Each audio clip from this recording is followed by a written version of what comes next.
ये कथा जब सुनाई, पत्नी ने भी सुनी, बेटा ने भी सुनी, बेटी ने भी सुनी। शाम को कथा बंद हुई तो शास्त्री जी ने पूछा बच्चों से, बताइए कथा कैसी लगी? पत्नी ने कहा कथा तो बहुत अच्छी लगी, लेकिन एक ही गड़बड़ रही।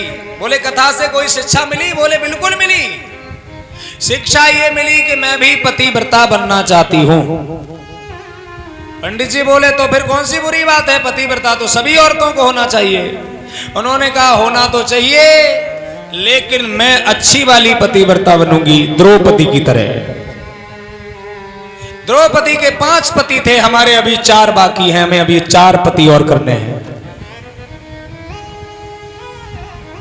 उनने कहीं मर गए, जय कथा भाई।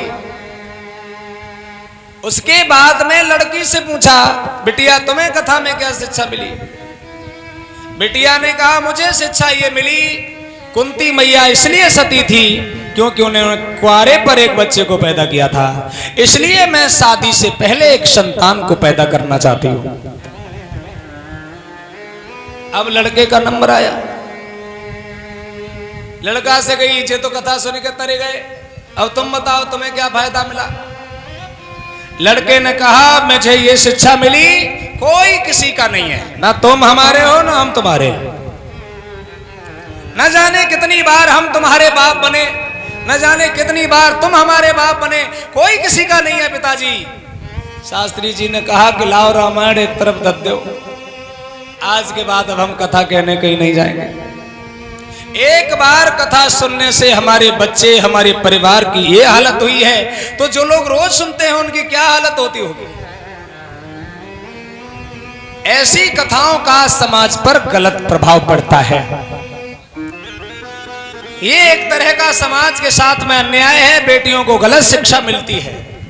कुंती मैया ने कुंवारे पे संतान को जन्म दिया, उसके बाद भी वो सतियों में गिनी जाती है।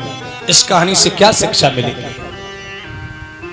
इसलिए कहानी वो सुनाई जानी चाहिए जिससे हमारी बहनों पर, हमारी बेटियों पर, हमारे बच्चों पर गलत प्रभाव नहीं पड़ना चाहिए।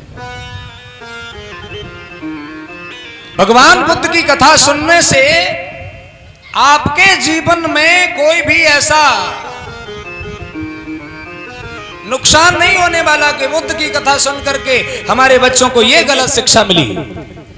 यहां तो हर शिक्षा आपके बच्चों के लिए सुंदर और महत्वपूर्ण है। सत्कार जो बच्चों को सिखाया जाता है, जिसकी बच्चों को जरूरत है।